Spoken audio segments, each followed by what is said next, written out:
Wake up, Drifter. Europe is falling, consumed by an evil disease, and you are falling as well. You've been marked by the Black Death, infected with an incurable plague. Do you remember your dream? This is your last chance to fulfill it. Your final journey to find peace. You'll have to reach for beyond the veil and embrace its dark powers. Such is your fate, Drifter. You must die, but you still can dream.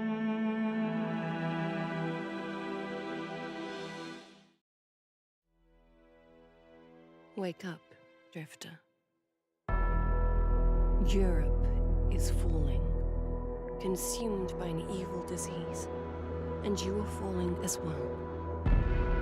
You've been marked by the Black Death, infected with an incurable plague. Do you remember your dream? This is your last chance to fulfill it. Your final journey to find peace. You'll have to reach for beyond the veil and embrace its dark powers. Such is your fate, Drifter. You must die, but you still can dream.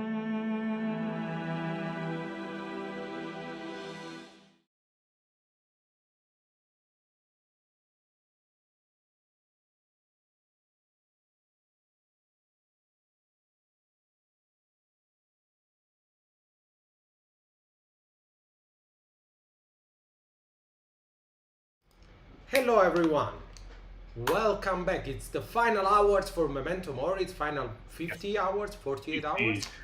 I don't know, but this is going to be the final live stream of this campaign before the final rush of the campaign and the inevitable end. Hi Katerina, hi John, and hi to all of you who are watching this live stream from YouTube or from Backerkit. A lot of things happened in the past day. We have unlocked a couple of stretch goals, but today we are going to take a look at everything that was unlocked during this campaign, during these last days. It's been already, I believe, 14 days since the launch of Memento Mori. Yes. 14, Yes. probably. Yes, exactly. Yes, because it launched on a Tuesday. We still have basically 2 days to go. I believe a little more than 48 hours to go. So yeah, there's still some things that might happen, but up until today I think we are very happy. We are very proud of this little expansion because more than 1,000 backers all together to spread further the game, Memento Mori, which is, of course, as you know, our first goal to have more and more people know and play Memento Mori, and a lot of you coming back to get this new campaign book, The Old City. as always, So, yes. if you don't know Memento Mori, this is the limited edition, the Deathless edition of Memento Mori. This was crowdfunded back 1 year ago. And then this started as a little indie Italian RPG made by Andrea Felicioni and Marco Bucci, and it kind of blew bigger than we expected. It reached more than 200,000, something closer to $300,000, for 230 euro. I don't remember, but it was bigger than expected. This was nominated for Best Rules and Product of the Year at the 2025 Annie Awards. So that's a huge thing for us and for the creators was as also well. our very first project here on Backerkit Yes, crowdfunding. the first of many, I should say, First projects of many. Yes, on yes. Backerkit crowdfunding, and it all started with this little gold book. Gold. There's a lot of gold in Memento Mori, if you don't know. Yes, and the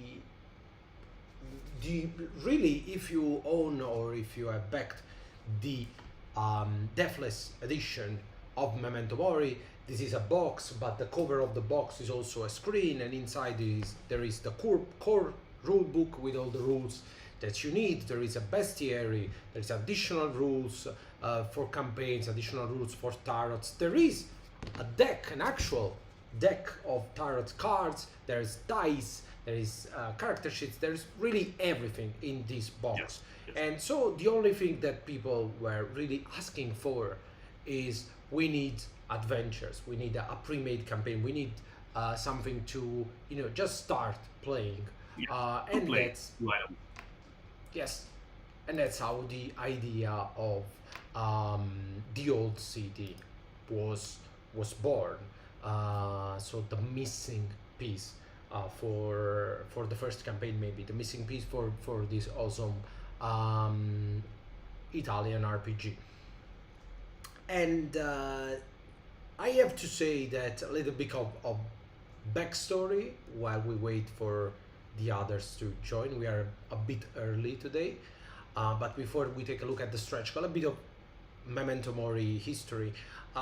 When we first had the idea, speaking with Marco and Andrea, to make another campaign, to make this little supplement, we were worried, and you can imagine, because we are not used to do small campaigns like this. Is not a whole product, this is just a little expansion of an existing game, and we had no idea what to expect, because it's it's something different from what we are used to do, but we, as maybe you already know, this is the 5 years, we're celebrating 5 years of True Little Mice as an RPG publisher, which is already insane for me.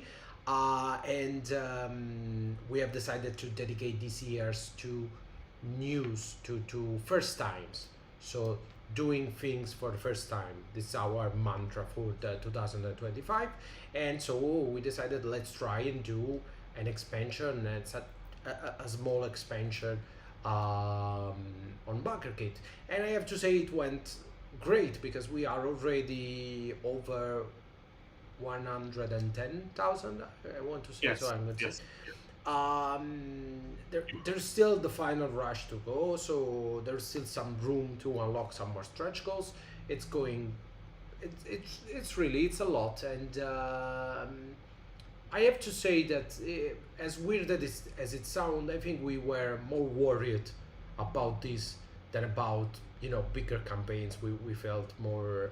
Because we are less used to Yes. run a campaign without, you know us, the outgun campaigns or household campaigns are full of stuff and books over accessories, and we love items and everything you can actually use while playing. Memento Mori is no exception, because the Deathless edition is a really deluxe edition with all the books, a beautiful slipcase, and this box with everything. But now everything existed, so our focus was just to deliver something extra, and to, of course, use this chance to bring in more and more Memento Mori players. That, again, it's our main goal, because all of you that are buying the game, that are playing the game, will have the chance to meet more and more people that know it, that wants to play it, etc. That it's the core rule of every successful role-playing game, after all. So yeah, in the end, we, as often happens, we worried for nothing. But it's better to be worried for no need to be unprepared for the campaign. Yeah. So once again, thank to all of you for following this live or are following the Backerkit campaign. thanks for the support of this campaign, and let us know if this is your first time, like this is you never backed, you have never played Memento Mori before, or if you are returning backers, and if if you have played the game and you have some feedback, and as you may know, we also have a Discord server which is very active right now. So if you want to hop on the Discord server and talk about your experience, the authors are always, they are super thrilled to read that their game is going, outside Italy. So I think we can start taking a look at all the unlocked stretch goals. Also, sorry, I almost forgot. You can see on my right there is the old city book. There is a map of Orvieto, the city, the old city, and there is also a coin. That coin was an early bird free gift. So if you backed any physical pledge during the first 72 hours of this campaign, you will receive the coin for free. But right now the coin is also available as an add-on if you need multiple or if you miss the early bird. But that's not the real news. The real news is that up until today we have only shown one side of the coin, because it was the only one that the authors were decided on, the Templar cross with the two vipers. But during the campaign, Francesco Biagini has been working tirelessly, and we finally have the second heads of this coin. So I'm just going to show it to you, and it will also be on the next update. So here it is. On one side we've got the Templar cross and the two vipers, and on the other side we got the skull head and the two vipers as well, which will have a meaning in the adventure. I really appreciate Francesco Biagini in general, but I really appreciate how he simplified the snakes with this little X's that represent the scale. I'm really in love with it, with everything he does, really. Also, one fun fact: if you are probably you are not Italian and you're following this live stream, it also in Italy we don't have heads and tails. We got head, and cross. So that's why this is featuring a the reverse side of the head is called croce in Italiano. In Italian, that means cross. So it's very easy for us to have a skull and a cross on the other side. For us, it's got the perfect sense. Just little learn Italian with two little mice. Yes, one word at a time with two little mice. I mean, it's very important because sometimes people ask us about some reason beyond our ideas, our designing, our titles that we use, the name that we use, that of course are sometimes rooted in Italian language, because we got an idea while talking Italian, while thinking Italian. So we usually go in that direction. But I think it's useful, even for our many international friends, to understand a little bit about what we say and how we say things here in Italy. And also, of course, in case you're wondering, the history of Orvieto, which is the old city, literally, it's intertwined, it's connected with the history of the Templars, Templars in Italy, of course. And so that's also why there is a Templar cross on the cover and on the coin, because it will have something to do with the campaign. But I'm told I need to stop spoiling stuff. The others don't want us to tell you anything, but you know us. We cannot resist the urge to spoil something new every time we go live. So let's take a look at the the currently unlocked stretch goal. So 2 weeks ago we launched and we found it at 10k. We found it in like 10 minutes. Yes. It was a great launch for this campaign, and then we unlocked the first stretch goal. Now, if you know us, as always, the first stretch goal is that thing that we cannot do without. Like every time we really want to add something to the book, but there is no space, there is no need. For example, for Briska, what happened is that there was a fourth pre-made character, and Briska came after, so she was the fifth. There was no need for a fifth character. There was no space on the book for a fifth character, as the way the book was intended. And then, so we decided, let's turn her into a stretch goal. That's what we usually do to, cut it short. Like, should we do it? Should we don't do it? Let's do it as a stretch goal, and we'll see. The fate will decide for us. And then, as we started working on the art for the campaign, the artist for Briska, Alessandro Manzella, actually got the description of Briska together with all the other characters. So Yes. he started from Briska by mistake. So the art was ready, and we all fell in love with it because it's an amazing art, it's an amazing shape, and so she became the very first stretch goal because we were like, now we need her. And that's the story behind every first stretch goal of our campaigns. And it's true. So she will be a fifth pre-made character. So you can use to play. Of course, you can use your own characters. We do love our characters, our pre-made characters a lot, because our games always revolve on a specific lore, on a specific setting, and we think that pre-made character, if done correctly, are the best way to convey the Yes. the setting. Also, what should because they are tied, to the plots and to the story that you're going to play. So it's very useful, I think, even for players that doesn't know the game very well, that they had some sort of ties, something they can use to become part of the story they are playing. Also, this is just a little game designing diary, if you want, but I think it's useful to say that when you want to do an introductory campaign like this,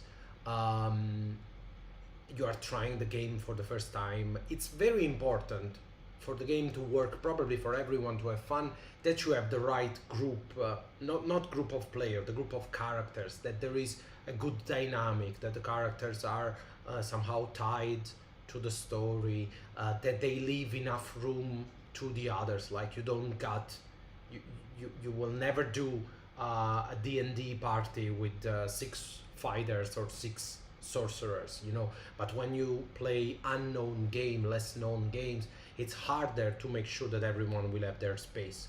And of course you can do that with your pre-made characters, but that requires time, that requires that everyone knows the game, and then everyone knows what to choose. So often this is time consuming, and this is basically not done. Everyone will just be, I want to play this, and I want to play this, and I want to play this, and then it's very hard when you don't know the game. It's something that can be done, and it's it's right thing to do when you know the game. When you don't know the game, it's harder to do this. Yes, so we always think that, especially for a pre-made adventure, having pre-made character is extremely important to ensure that everyone has their role in the game, that everyone has their space, that they each feel like they belong in the campaign, and there's not someone who is more important than another. But anyway, for this campaign you will have 8 pre-made character, 4 from the core book, 4 from the old city, and now 9 with Briska. But spoiler alert, 10 because we just unlocked another one. Of this character. Hi, Chloe. Thanks for hopping. The positive energy. And for all the smiling cat that you are throwing at us. After Briska at 30k, we unlocked, Simone, the Meat Puppet. The Meat Puppet. Meat Puppet is an additional monster.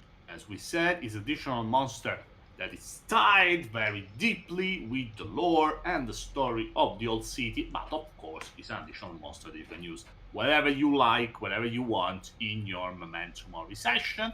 As we said, let's talk the truth here. How does use this chance to add a couple of more monsters they really love and really want to do, using stretch goal as a way to enable the Master Francesco Biagini to do another couple of his masterpiece, and is not is delivering even in this. So Meat Puppet are basically like flesh golems that used more or less human bones and flesh, as you probably don't know, but you should.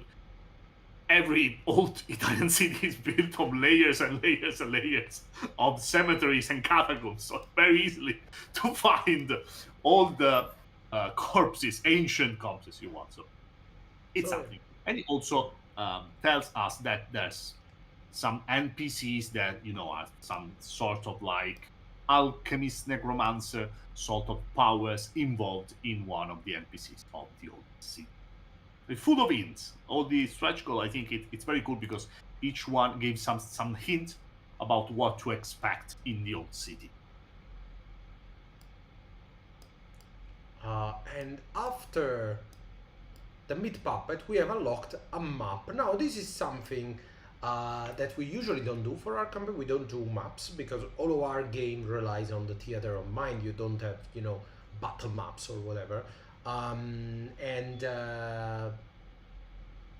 But the outdoors for this really felt like, since we are dealing with an Italian city in the 14th century, maps could be useful because maybe they are not tapping into sort of kind of unknown things like a shared idea of like it's not a pyramid, it's not a castle, it's not a jungle or something that we all have an idea from movies and books. This is the underground of an Italian city during medieval times, so maybe a map would be needed. So they have prepared as a stretch goal a map of basically the underground of Orvieto. The old rock is the big rock upon which the old city is built. It's more or less like a cliff, but there's no sea. So it's just a very big rock. And that's not just the city above, as Rico said, but it's everything that is inside the rock and in the nearest proximity of the city, that's full of tunnels and natural caves that somehow enters in man-made construction, because in Italy we got like I don't know how many civilization that built something in that area. So yes, that's because great. Orvieto was inhabited. They call it the old city, sorry, for a reason, but it was inhabited even before the Roman times. The Romans called Orvieto the old city. I got to go. Sorry. Don't worry. As I said, the old Orbs Vetus was the name that originally the ancient Romans gave to the city that was pre-existent to their arrival. In there was other like tribes and other folks living in there. The Etrusci, which I absolutely don't know how to translate in English. Sorry for this. As I said, I don't know how to translate the Etrurian people, the Etrusci, which was a civilization, a very interesting and somehow mysterious civilization that was thriving just before the early Roman realm before becoming a republic and an empire was moving its first step, like 12, 25 kilometers south of Orvieto. But yes, so it's a city very, very deep and buried with a lot of different civilization building over there. Because, as I told you, it's just one very big plains with an enormous rock.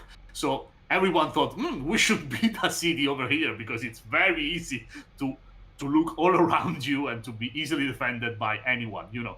So yes, Etruscan civilization. Thank you, Katerina, because I never had the thought of translating that.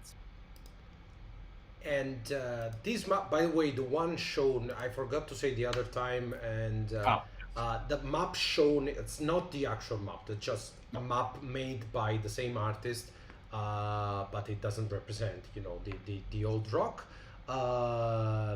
because the actual map had not been made yet, for obvious reason. Moving after that, we have unlocked a fan favorite one, an alchemy module, a virtual tabletop module for the old city. Now the modules for the original, kind of the core Memento Mori, are some weeks away from us. They are just about to arrive to the original backers, and now thanks to this stretch code that we unlocked, I believe at 50k,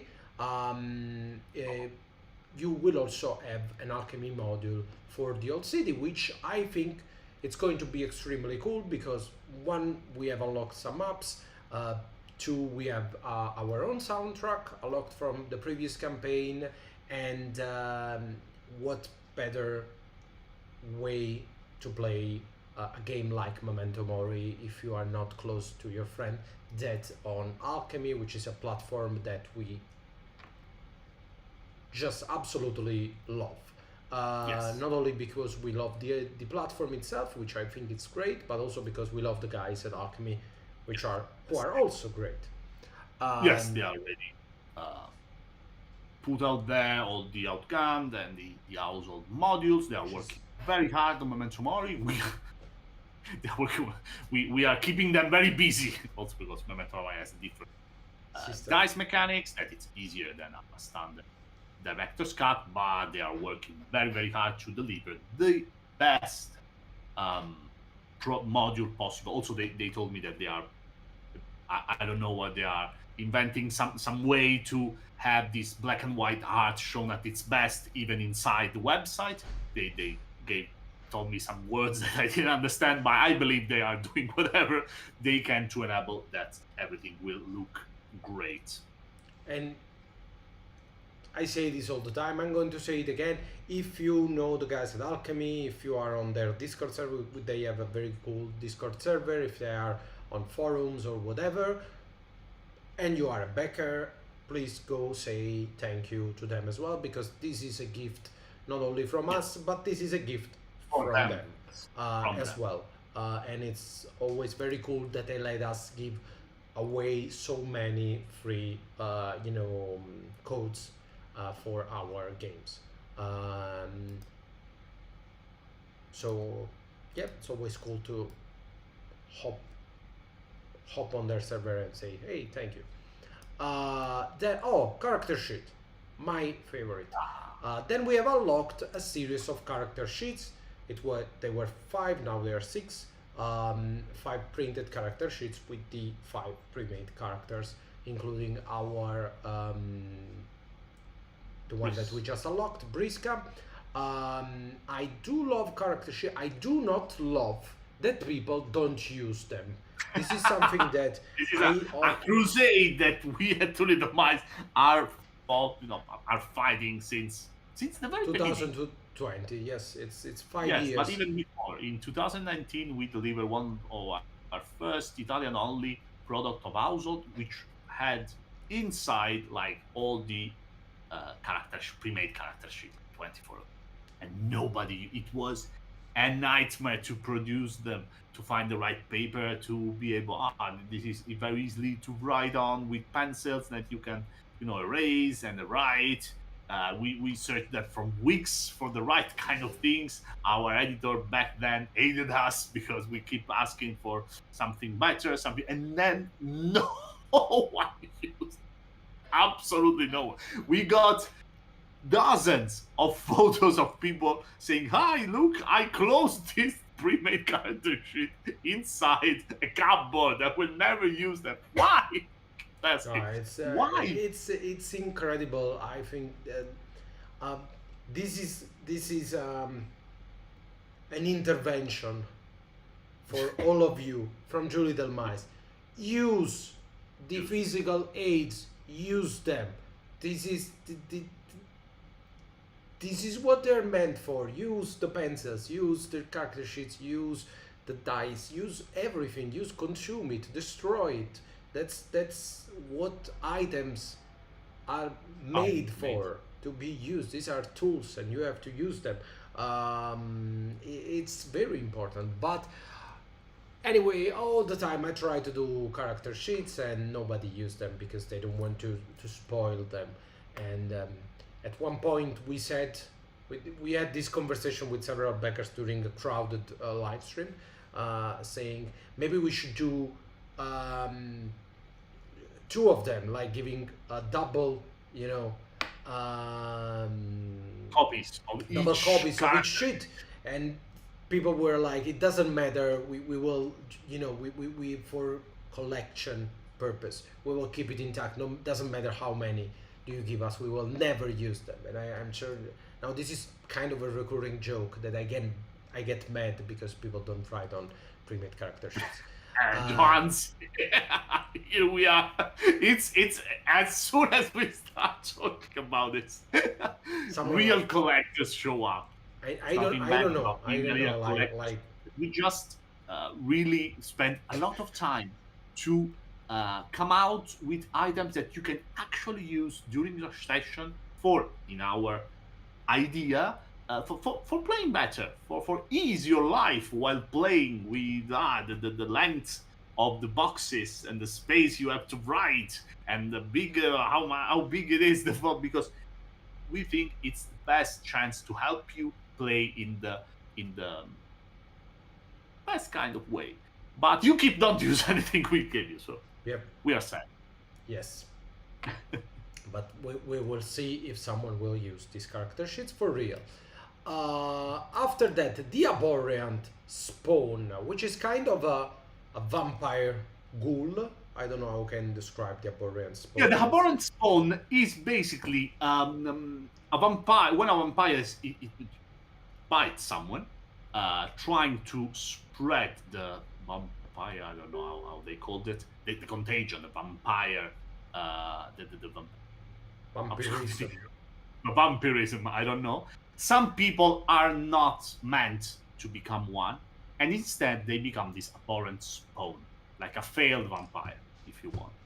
And they are very, very interesting creature. One, because these tell us that there's a vampire somewhere in the old city. Mind me, we don't know who. I mean, I got a couple of ideas after seeing the NPC, but we don't know who. I don't know. I actually don't know, but there are hints. Let's say. Yeah, there are hints. There are a couple of hints. Looking at the NPCs we currently have, and it's also another really cool piece of lore by Marco Andrea, that it's saying that vampirism it's not something that everybody can achieve, even if it's a curse. Not everybody can get this type of curse. So these abhorrent spawn are somewhat intelligent, former human that looks like monster Yes. creatures, half bat, half monster creature. Trying to show. And they live inside Yeah. one of the many wells, very deep wells that are typical in Orvieto, like the Devil's Wells. Yes. Yes, name. As you can imagine. Because we always say, I know it's a long explanation, but basically, the mountain in which Orvieto is set, it's not actually a mountain, it's just a giant rock that fell from the sky from a volcanic explosion, and so there is no water inside. You have to dig very deep. You have to go down basically Reach the to ground fetch some water. below the- Yes. Moving on, we've got Cantafauce, which basically means sing Mo. I can pronounce Mo, but Mo's like Yes, yes. yes. It's another very interesting addition because one, we saw one of I think the first picture shown of the NPC, the Knights of the Eagle, wielding this particular blade. So we know that you can, as a drifter, your character can actually use these Cursed swords. this sword, this cursed sword, and also it's a new concept in Memento Mori. The cursed swords. What we had before were very peculiar swords, blades of ruin were called, made with a precise purpose to kill one of the monarch of the Beyond the Veil. And we can say they are completely game changer, and they are meant to be. They are unique items, just one of a kind that gave you a ton of power in exchange for a ton of misery and pain and a lot of other unpleasant things. But yes, they can absolutely be the center of attention. And now we know that in the Old City there are a slightly different version of the same blade. There are cursed blades that somehow and somewhere got in contact with the Beyond the Veil and kept some of the unholy properties. Yes. And it's going to be unlocked both inside the books as a usable item and as an add-on, as I just showed you. Then we got additional soundtrack. This is something that we always love to do. We have a dear friend who is a professional composer, is doing all the soundtracks, even the one that you just heard on the trailer before this live stream is called Jeff Grammy. It's great, and he did a 6-track soundtrack for Memento Mori, which is incredible, one of the best that he ever did. And so we decided to use this campaign to add 2 more tracks that will be specifically inspired by some of the atmospheres of the Old City. We'll see what he manages to do, but if you backed this campaign, you will receive the old ones and the new ones, so it will be a total of 8 original tracks that you will find as probably MP3 or whatever, like a digital file to download, and also you will find them available on the virtual tabletop for Memento Mori on Alchemy. And it's always cool to have custom made original soundtrack, NPCs handout. This was the 100k stretch goal, the big one. This is going to be a series. We don't know how many, like I really don't know. This will be NPCs that you can meet with a full art on one side, and I don't know if they fit a brief description or not. I still have to. We got a couple of ideas together with Marco. We'll see the final 4, but the idea is that you will have a visual aid while playing to show to your players instead of opening the books. You don't always somehow difficult when there's also the story written on it, to show all the NPCs of the Old City. We already saw 4 of them, the 4 knights of the 4 families, the hound, the eagle, the viper, and the deer. And we'll see. And it's there is a hidden stretch goal in this stretch goal, because this stretch goal saying that every NPC will have their handout also means additional art. Now, if you know us, Becky, I don't know if this is your first campaign, a stretch goal that we don't do usually is additional art, because we realize all the art necessary to the game. We don't hold back on that side. Yeah, and also, I mean, you don't really know, at least us, the way we work, we don't really know how much art we need. Because, for example, Household, we just delivered the PDF for Household, was supposed to be 208 pages. It ended up at 320, so 110 pages more. Of course, there was more art that needed to be done to fill those pages, but that just happened. We couldn't have predicted it. And that's the same. So we don't do that. We don't say, we'll do additional art when we cannot tell you what's basic art. It doesn't seem useful. But to make an handout for every NPC, we will make additional art, because one thing that I'm sure of, that it was not planned for everyone to have their art on the book. So this was a sneaky way of the authors to get additional character art. I don't think we are crazy. I think that we are committed. Yes, we want to deliver the best book possible, and we just follow what happened. If something needs more space, more information, it needs more pages, so it needs more art, we do that. And what happens that the section maybe needs to be longer, so since we have the space, we can put something more, etc., etc., etc. But we have a clear goal, which is to deliver something that you as a backer, as a player, can enjoy and can be useful to play what we intend you to play, with the story, with the characters, with the tools of the game at your disposal, etc., etc. So yes, we are just very committed, as Rico said, to deliver what's in our idea. It's needed. Yes. This is where we can't stress that it's not that we want to do things better, or we are I don't know, that we like good stuff or whatever. It's just that we try to do what's right. We try to do things that they should be done, and that's also why something we have to say no to something, like we are not going to do that because we cannot make it right. And yes, that's the story. And for Household, it was just that we felt like there's something that was needed. But I do have to say that Simone is the one who handled production, and 320 pages was the limit. Like, after that, I still had 4-6 pages that I wanted to add, and Simone was like, "That's it." Really, that's we have even us. And that's because at a certain point we had to decide how many pages the book were going to be, because we had to, get quotes for printing and all that. That feel and everything. All the boring stuff that Simone does. Yes, it's nice. But moving on, 110, I want to say, we unlocked Maso, the Jester.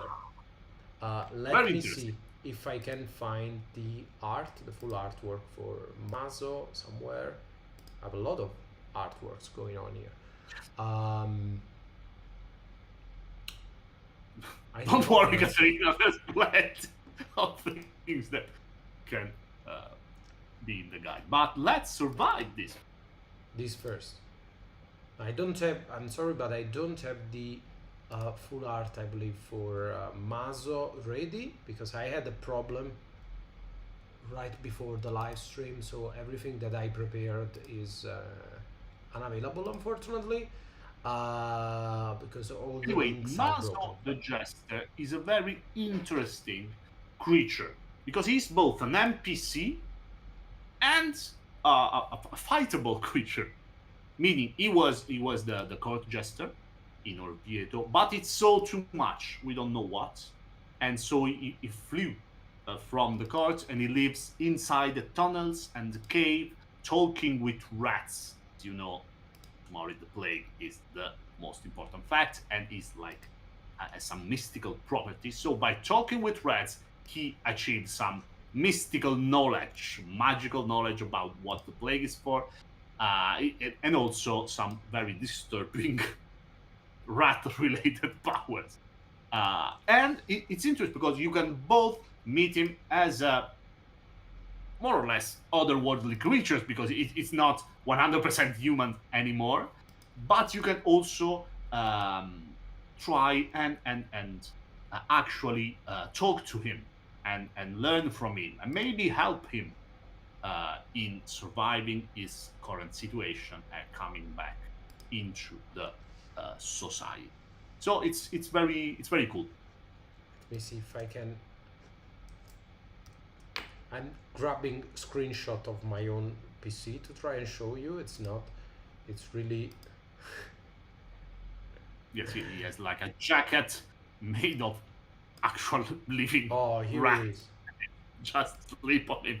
I love Mazo, and I think you will Yes. too. As long as you don't meet him in during the campaign, then you will probably hate him. So yes, very a very cool concept, and this is something that would this is the kind of things that you can only do thanks to crowdfunding campaigns. So I'm always happy when this happens. When stretch goal brings out something new. This is the first time that an NPC is also a monster, you know, because the way Memento Mori works. So it's I like when stretch goal really make you think outside of the box. That's always a thing that I appreciate. So kudos to the authors for thinking about this. And then after Maso the Jester, we have just unlocked, I believe today, this morning, Yes.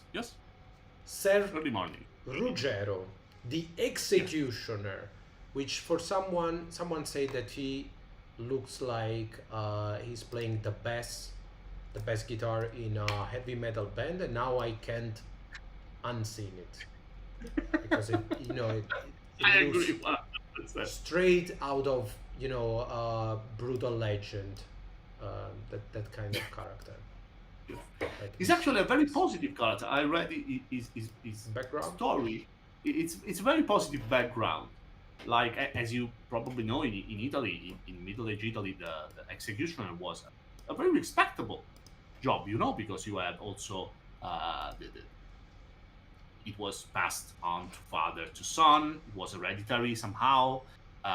It was a way for a commoner to elevate a little bit because Yeah. you work together with nobles, and you got It's- to be what? You work with a lot of nobles. A lot of nobles, yeah. But Yes, You it know, was also a well-paid, respectable job. it was a very well-paid job.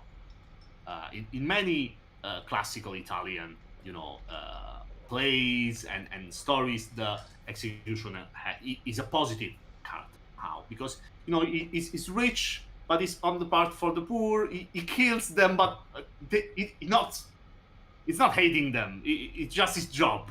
Someone has to. He's trying to do it, even in some sort of humane way. Yeah, I don't know how that's to- that's real things that the executioner, for example, why they needed to be strong, why they needed to be prepared, because it was kind of a merciful, way you want them to die with one strike. For example, if you're using an axe, it's having someone who's strong and precise is actually to make it better. But I think it shows from his face that he's kind of it's almost mourning figure. Is very like I think you can see that he's one of the good guys, and probably my favorite piece from all the characters until today.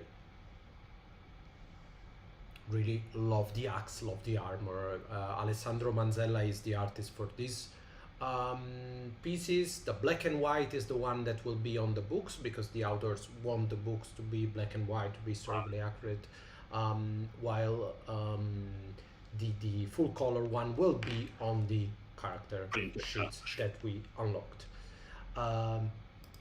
And now looking, it's just around the corner.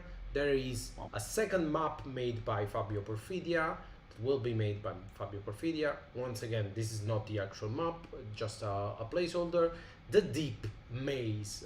So a You also labyrinth. depicted a scene in the deep maze that you probably saw in the last update.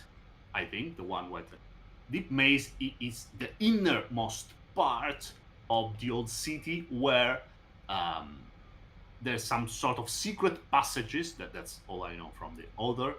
That will bring all the groups to enter like in natural caves and like to find these secret passages built from by where who knows that can bring that can take you in and out on the city and even in the innermost part, the most well guarded part of like nobles residence in the center part of the city by of course walking in this very dangerous maze full of whatever we just saw, like a boron spot or whatever lurks down there. So it's a very interesting addition. There is a saying in Orvieto. They say when you are on the rock in Orvieto in the old city, they say that every 3 step that you make, one it's on nothing. There's nothing underneath.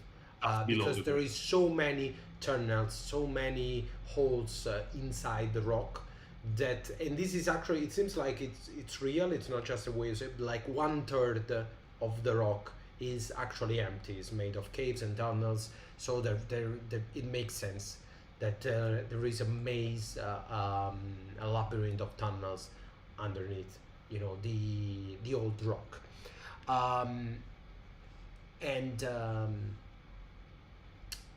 Yes, so that will be our second map unlocked at 115, and we still have a couple of days to go. We still have 48 hours to go, so depending on when and if we reach the deep maze stretch goal, we might have something more ready, and as always we'll keep adding stretch goal until the very last minute. This is true for all of our campaign, and we'll do this for Memento Mori as well. One of us can enjoy the ride right until the end.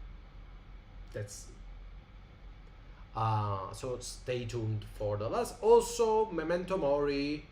Last thing I want to say before I end this live stream, Memento Mori has the dreaded overtime mode activated.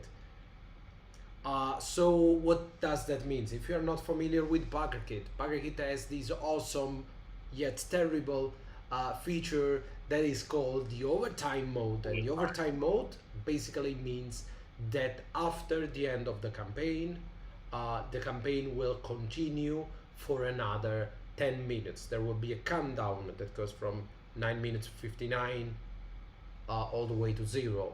And as long as someone back the campaign during these 10 minutes, the timer will reset. The countdown will reset.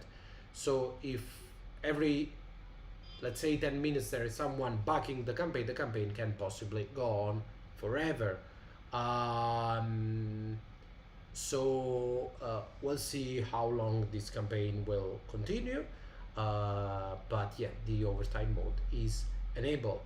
Unfortunately, we usually have one final live stream to follow the overtime mode. We cannot do that because life is happening. To me particularly, I'm sorry, and I am the only one who got the team set up to host the live stream. So last time we managed to send out Simone, but I had to run to shut the live at a certain point. So we will not be able to do that, but maybe we have a live stream after, let's say on Friday, to see what happens and what we unlocked and what not. Yes. So when will the campaign end? Asked Katerina, which is always a hard question because time zones. So Yes. Simone, Italian time, Central European time should be 10 p.m. as always. That which it's like means Pacific time 1 p.m. 1 it's one Pacific time is 9 1 p.m. hours. Yes, it's 1 p.m. 1 p.m. Yes. Pacific time. 1 p.m. Pacific time. Yeah. And in summer it's even harder because I get mixed up Ah, with the. because we Uh, got summertime different, slightly different than United States. So we got like 2 weeks in which everything is different. because in Very Italy we only got one time zone because we are a long strip of land on the same line, so we don't change. I know Americans are, Northern like Americans are three of them, four of used them. to different time zones. We are not, definitely. Uh, so it's been an hour as always. Thank you for being with us. Thank you for bearing with our Italian accents, and thank you for backing or just following Memento Mori, um, and keeping us company during this darker ride.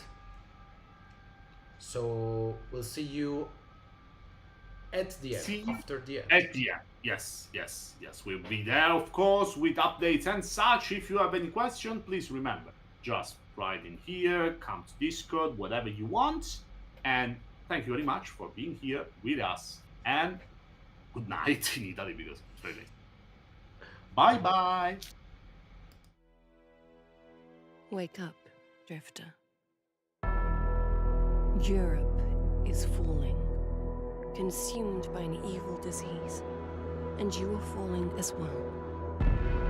You've been marked by the Black Death, infected with an incurable plague. Do you remember your dream?